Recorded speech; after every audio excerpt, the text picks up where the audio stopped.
सत्यप्रकाश मिश्रा जी, क्या इस तरीके का इंसाफ जो है वो लोगों को दिया जाएगा? ये तरीका होगा सरकार का इंसाफ देने का, ठोक दो वाला? बिल्कुल नहीं, बिल्कुल नहीं। उसको आप एक दूसरे तरह से समझिए। अपराधी यदि पुलिस हो जाए, अपराध रोकते रोकते पुलिस अपराध करने लगे, तो उस पर भी कार्रवाई जरूरी है और सत्ता, व्यवस्था और जनता तीनों की नजर इस पर है।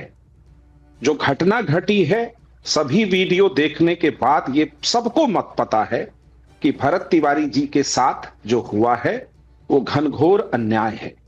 सरकार ने तुरंत न्यायिक जांच का आदेश दिया और सरकार की जिम्मेदारी बनती, उसके कांधे पे ये जिम्मेदारी है कि न्याय सबको मिले, बिना जाति, धर्म, वर्ग और किसी भी राजनीतिक विचार तो क्या को। जीतन राम मांझी जी को आप ये कहेंगे कि आप इस तरह के स्टेटमेंट्स मत दीजिए जो आप दे रहे हैं? अभी जांच चल रही है, सरकार अपना काम कर रही है और जीतन राम मांझी जी ने जो कहा है उसको चिराग पासवान जी ने उसका जवाब बहुत अच्छा दिया है।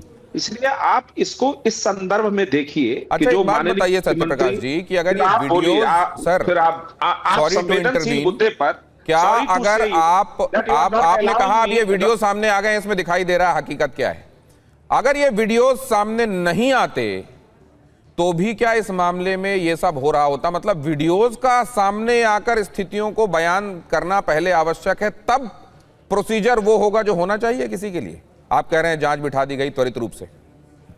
आप मुझे बोलने के लिए आप सर प्लीज गो अहेड। मैं आपको एक घटना बता दूं, शायद आप नहीं जानते होंगे। सितंबर 1974 में बिहार के एक बहुत बड़े क्रांतिकारी बाबू जगदेव प्रसाद को पुलिस ने गोली मार दी। वीडियो नहीं था उस समय। आज भी बाबू जगदेव प्रसाद को, जो कि कुशवाहा समाज से आते हैं, उनको बिहार अपना लेनिन कहता है, उनको शहीद मानता है।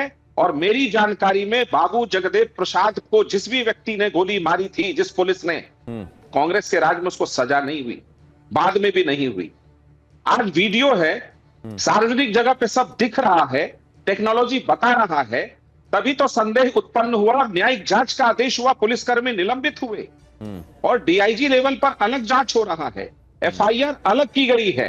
इसका मतलब है कि सरकार की जो जिम्मेदारी बनती है, सरकार वो पूरा करने की पूरी कोशिश कर रही है। सरकार के प्रति गुस्सा है। तो आपने ये बताने की कोशिश की है कि पहले भी इस तरह के मामले हुए लेकिन वहां तो कुछ किया ही नहीं गया, यहाँ तो जैसे ही सामने आया है संज्ञान लेकर कार्रवाई की जा रही है। ठीक है सत्यप्रकाश जी, ओपनिंग रिमार्क्स आपके महत्वपूर्ण है, इस पर रिएक्शन लेना भी उतना ही महत्वपूर्ण है। पद्मा ओझा जी हमारे साथ जुड़ रही है। सुनिए, आप मुझे पूरी बात नहीं रखने दे रहे। सर आप ही से तो बात हो रही है, पूरी बात आपने रख ली है सर। मैं आ रहा हूं दोबारा। बीच बीच में आपकी बातों पे रिबटल मैंने दिया है, लेकिन बात पूरी सुनिए सर। अब पद्मा ओझा जी के पास जाने दीजिए। पद्मा ओझा जी, आपने एक महत्व, आ रहा हूं सर, आ रहा हूं। आपने ओपनिंग रिमार्क दिया, अभी दूसरे राउंड में आपके पास आऊंगा, एक बार में सारी बातें बताइए। पद्मा ओझा जी, ये क्या जनसुराज इस मामले में सियासत की गुंजाइश देख रही है, इसलिए बीच में आ गई?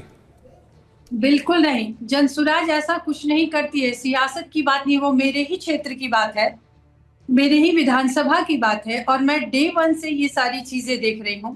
पहला दिन जब आया उनका वीडियो तो सबने देखा, वो बोला कि गलत है, लेकिन जैसे ही उनका इनकाउंटर वाला वीडियो आया, उसमें साफ देखा जा सकता है कि वो बच्चा जो है, भरत तिवारी जो है, वो यहाँ पे बता रहा है कि मैंने पिस्टल इसलिए उठाया है क्योंकि ये हमारी बात नहीं सुन रही है, न सरकार सुन रही है, न प्रशासन सुन रही है। अगर ये हमारी बात मान लिए होते तो शायद मुझे ये हथियार नहीं उठाने पड़ते।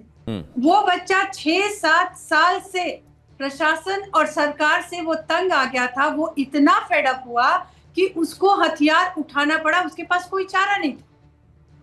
हथियार भी इसलिए उठाया कि उसे लगा कि मैं दिखाऊंगा तो मतलब जब कोई चारा ना बचे तो आप ये कह रही हैं कि इसको अब सामान्य लिया जाना चाहिए।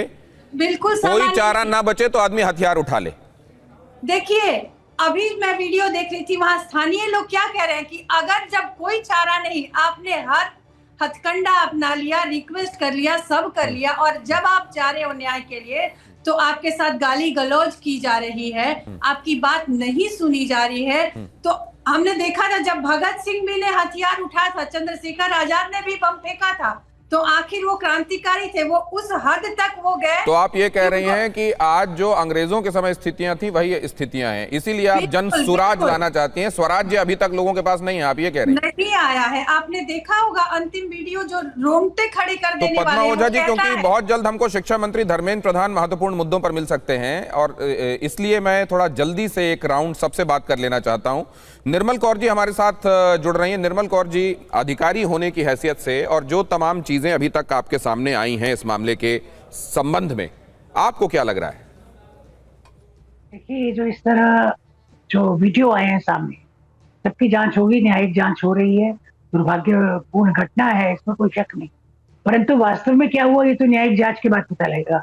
कुछ वीडियो पहले आए, बाद में आया, संपूर्ण जानकारी अभी सामने नहीं आई है कि किस तरह वस्तुतः क्रोनोलॉजिकली घटनाक्रम क्या था और किस काल, मतलब किस तरह से उसको पूरा एक सीक्वेंस में सेट करेगी पुलिस, या जो एसआई जो भी जांच की जुडिशियल इंक्वायरी भी बिठाई गई है। मैम, एक बात और मतलब आपसे मैं जानना चाहता हूं कि आज के दौर में जस्टिस के मामले में ये एनकाउंटर्स को एक क्विक फिक्स के तौर पे देखा जा रहा है क्या?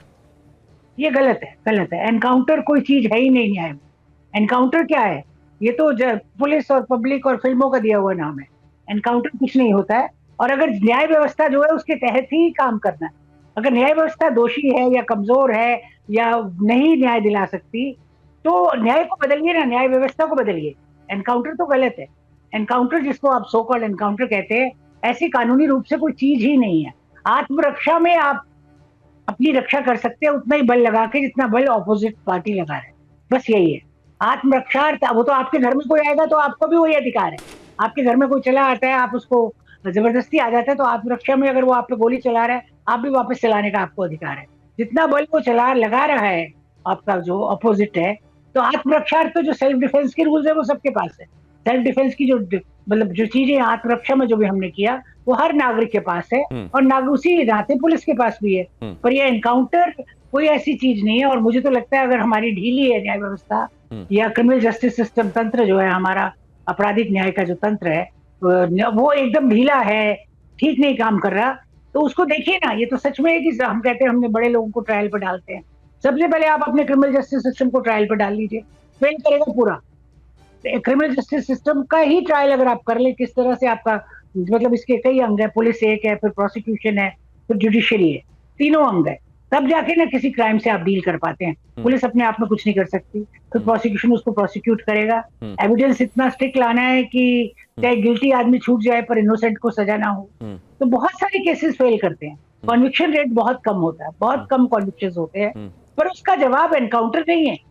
एनकाउंटर उसका जवाब नहीं है। देखिए, विजिलेंटे जस्टिस भी होता है जिसमें कई बार पब्लिक लोग के लोग। तो एक अब दूसरा पहलू भी पूछता हूं, ये आपने महत्वपूर्ण बात कही है कि इसका कभी भी जवाब एनकाउंटर नहीं हो सकता। क्रिमिनल जस्टिस सिस्टम अपने आप में बड़ा लचर दिखाई देता है, लेकिन सिस्टम एज सच मैम, क्योंकि ये बात भी हो रही है कि अगर सिस्टम लोगों की अपेक्षाओं के मुताबिक काम नहीं कर रहा है और उससे इंसाफ मिलता हुआ दिखाई नहीं दे रहा है, तो एक आम आदमी इस हद तक परेशान हो सकता है कि वो अवैध हथियार हाथ में उठा ले। इसको कैसे देखती हैं? उचित नहीं, वो बिल्कुल भी उचित नहीं है। और उसके लिए मतलब आर्म्स एक्ट का केस बनता है। अगर आप हथियार हाथ में ले लेते हैं, आर्म्स एक्ट का केस बनता है। और अगर आप इतना इमोशनल और इतना मतलब इस तरह से होके करते हैं, जो अवैध है वो अवैध है हर किसी के लिए, पब्लिक के लिए भी, नेता के लिए भी, और सबके लिए, हर नागरिक के लिए वो अवैध। तो हथियार उठाना, तो देखिए इतना बड़ा लोकतंत्र है, व्यवस्था बनी हुई है, आप जाइए जनता में अपनी बात कहिए, आप गोली से भी कह सकते हैं।